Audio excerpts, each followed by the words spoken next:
स्वागत है आपका कैपिटल टीवी बिहार के खास शो चुनावी चौसर में और मैं हूं आपके साथ आत्मजा।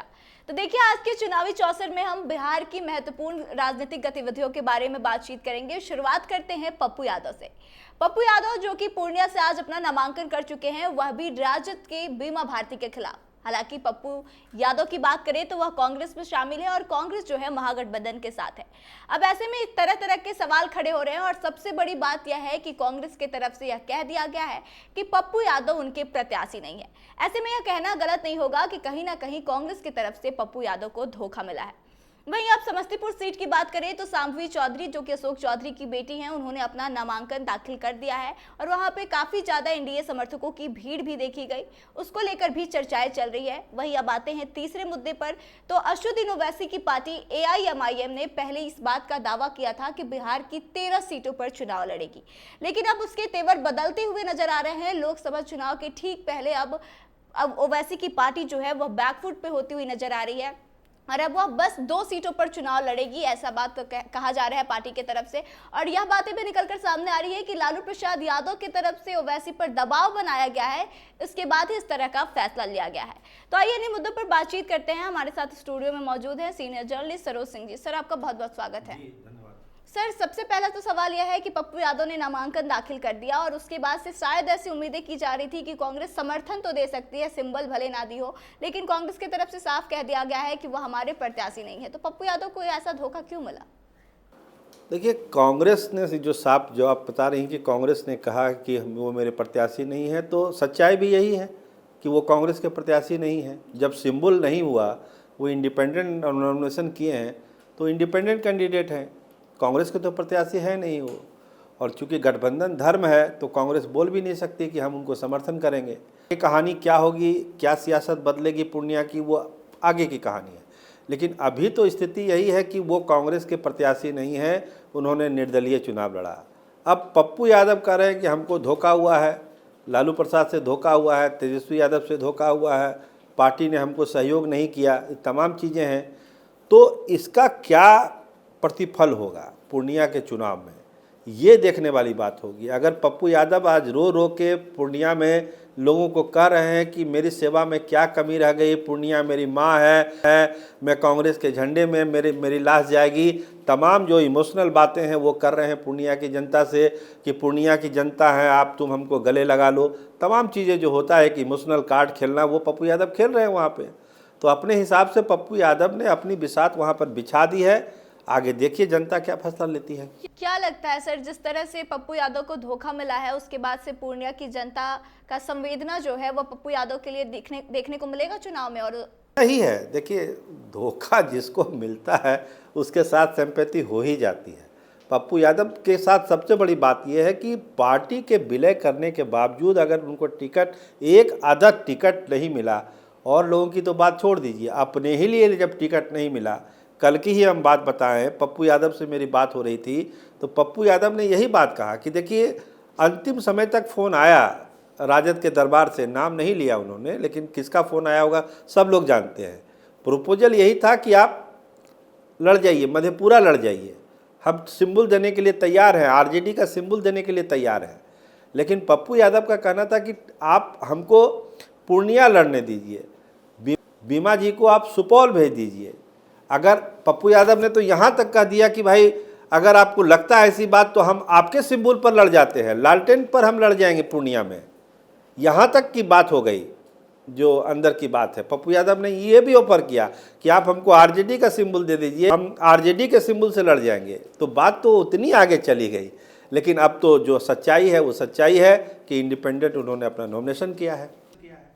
सर, अब सांभवी चौधरी जो है वो समस्तीपुर से चिराग की पार्टी से नामांकन कर चुकी हैं, तो उनकी उम्र जो है वह भी काफ़ी ज़्यादा कम बताई जा रही है, 25 साल 4 महीने की उम्र है। तो क्या लगता है कि उनके लिए यहाँ से चुनाव लड़ना कितना चुनौतीपूर्ण होगा?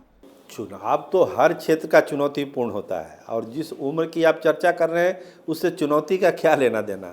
जब वो एलिजिबल है, इलेक्शन कमीशन उनको अलाउ कर रहा है आप चुनाव लड़िए, तो 25 साल 1 महीना भी होता तो भी वो लड़ सकती थी, वो तो 3 महीना ज़्यादा है उनका। लेकिन जो समस्तीपुर का इक्वेशन है, देखिए, अभी आपको गौर करना चाहिए आत्मजा जी कि अभी महागठबंधन का उम्मीदवार समस्तीपुर में नहीं उतरा है। और जिस नाम की चर्चा है, जो हम आपके चैनल पे बार बार चल रहा है, महेश्वर हजारी का नाम, जो मंत्री है नीतीश सरकार में, अगर महेश्वर हजारी वहाँ से चुनाव लड़ते हैं तो शांभवी चौधरी के लिए बहुत ही बड़ी चुनौती समस्तीपुर में होने जा रही है। अब उम्मीदवार कौन होता है ये इस पर डिपेंड करता है, बी के रवि होते हैं या महेश्वर हजारी होते हैं या सन्नी हजारी होते हैं, लेकिन जो हमारी सूचना है उसके आधार पर अभी महेश्वर हजारी का नाम सबसे आगे चल रहा है। अगर महेश्वर हजारी उतर गए तो समझिए कि शांभवी चौधरी को बहुत ही कठिन चुनौतियों का वहाँ पर सामना करना पड़ेगा। आज उनका रोड शो है, जैसा आप बता रही थी, रोड शो भी हुआ है, रोड शो में लोग भी आए थे, लेकिन जब अगला जो है जिससे आपको लड़ाई लड़नी है, आपके दुश्मन को ही पता नहीं है कि आपका दुश्मन कौन है, तब तक तो आप शेर हैं ही। जब अगला कोई आ जाएगा तब पता चलेगा कौन शेर है, कौन सवा शेर है। सर, लेकिन समस्तीपुर में एक चीज़ और देखने को मिल रही है कि वहाँ के जो लोकल लोग हैं वो अभी सब शांभवी चौधरी के विरोध में कहीं ना कहीं नजर आ रहे हैं, वो लोग भी विरोध जता रहे हैं उनको टिकट देने को लेकर। तो क्या लगता है कि वहाँ के लोगों से भी शांभवी को लड़ना पड़ेगा? अब जिस तरह से बाहरी कैंडिडेट को वहाँ पर दे दिया गया है, लोकल कैंडिडेट को नहीं दिया गया, और यह सबसे बड़ी बात कि चिराग पासवान के पार्टी से किसी को नहीं दिया गया, ये तो अचानक आई और वहाँ से टिकट मिल गया।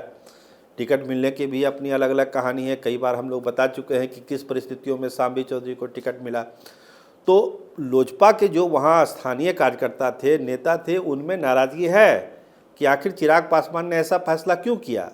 जो लोकल लीडर हैं उनको आप टिकट नहीं देके, आपको प्रिंस पासवान से परेशानी थी, आपने उनको इग्नोर किया, अच्छी बात है, लेकिन प्रिंस पासवान के अलावा भी बहुत सारे लोजपा के वहाँ पर कार्यकर्ता थे, चिराग के पार्टी से भी बहुत सारे प्रवक्ता थे, नेता थे, उनको आप मौका नहीं देके अपनी पार्टी के किसी बड़े नेता को आप लड़ा सकते थे, संजय पासवान को ही वहाँ से आप लड़ा सकते थे, लेकिन ऐसा नहीं करके शांभवी चौधरी वहाँ पर लड़ी है। तो वो गुस्सा और नाराज़गी स्वाभाविक है, नेचुरल है, वहाँ है। अब समय के साथ वो गुस्सा चिराग पासवान कोशिश करेंगे कि वो कम करें। अब आगे देखिए समस्तीपुर में क्या होता है। सर, अशुद्दीन ओवैसी की तरफ से उनकी पार्टी जो AIMIM है उसके पहले ये ऐलान किया गया था कि 13 सीटों पर बिहार में वह पार्टी चुनाव लड़ेगी, लेकिन अब वह एक सीट पर आके अटक गई है। ऐसा कहा जा रहा है कि एक सीट पर ही चुनाव लड़ेंगे, और खबरें आ रही है कि लालू प्रसाद यादव से मिलने के बाद ओवैसी ने यह फैसला लिया है। तो क्या लगता है, क्या दबाव बनाया गया होगा? देखिए, जब युद्ध होता है ना तो बहुत सारे वादे पर्दे के पीछे होते हैं और बहुत सारे वादे जो है पर्दे के वापर होते हैं। तो देखिए, मुलाकात जो हमारी खबर है, मुलाकात वाली बात नहीं है, लेकिन एक अंडरस्टैंडिंग बनाई गई है बहुत ही हाई लेवल पर कि आपको केवल किशनगंज आपको लड़ना है, बाकी जो 3 सीटें सीमांचल की है, अररिया है, कटिहार है, पूर्णिया है, यहाँ पे AIM ओवैसी की पार्टी का कोई प्रत्याशी नहीं उतरेगा। मतलब क्या मतलब हुआ इसका? मतलब बहुत साफ है कि मुस्लिम वोटों का बंटवारा नहीं होगा। अभी तक कहा ही जाता है कि अगर AIMIM लड़ेगी तो मुस्लिम वोटों का बंटवारा हो जाएगा और माई में विखंडन होगा, RJD को नुकसान होगा, कांग्रेस को नुकसान होगा। तो कहीं ना कहीं से पर्दे के पीछे एक डील हुई है ओवैसी साहब और लालू प्रसाद के बीच में कि इस तरह से नहीं करना है, मुस्लिम वोटों का बंटवारा नहीं करना है। आप किशनगंज में आपके प्रदेश अध्यक्ष हैं, ठीक थे, अख्तरुज्जमान साहब वहाँ लड़े, उनको लड़ने दीजिए, लेकिन बाकी की जो 3 सीटें हैं, पूर्णिया है, कटिहार है, अररिया है, वहाँ पर अपने प्रत्याशी आप खड़े मत करिए ताकि मुस्लिम वोटों का बंटवारा नहीं हो। दूसरी बात, अभी 4 सीटों पर इन्होंने फैसला लिया है, बाकी की जो सीटें हैं, जो उन्होंने 12-13 सीटों की बात की थी, उस पर सेकेंड फेज में वो फैसला लेंगे। फैसला क्या होना है वो आप भी जान रहे हैं, हम भी जान रहे हैं। AIMIM अब बहुत ज़्यादा कैंडिडेट खड़ा करने के मूड में नहीं है। जब एक बार वादा और समझौता हो गया कि मुस्लिम वोटों को नहीं बांटना है बिहार में, तो फिर वही चीज़ें आगे भी लागू होगी। और ये एक बड़ा फैसला है चुनावी गणित के हिसाब से। AIMIM और लालू के बीच ये जो पर्दे के पीछे डील हुई है, ये NDA के लिए बहुत ही खतरनाक संकेत है। और NDA जो ये मान के चल रहा था, फूल के गुब्बारा हो रहा था कि मुस्लिम वोट बंटवारा हो जाएगा, 20 में हम निकल जाएंगे, उससे उनको बहुत झटका लगा है और सीमांचल में अब लड़ाई बहुत ही कांटे की होने वाली है।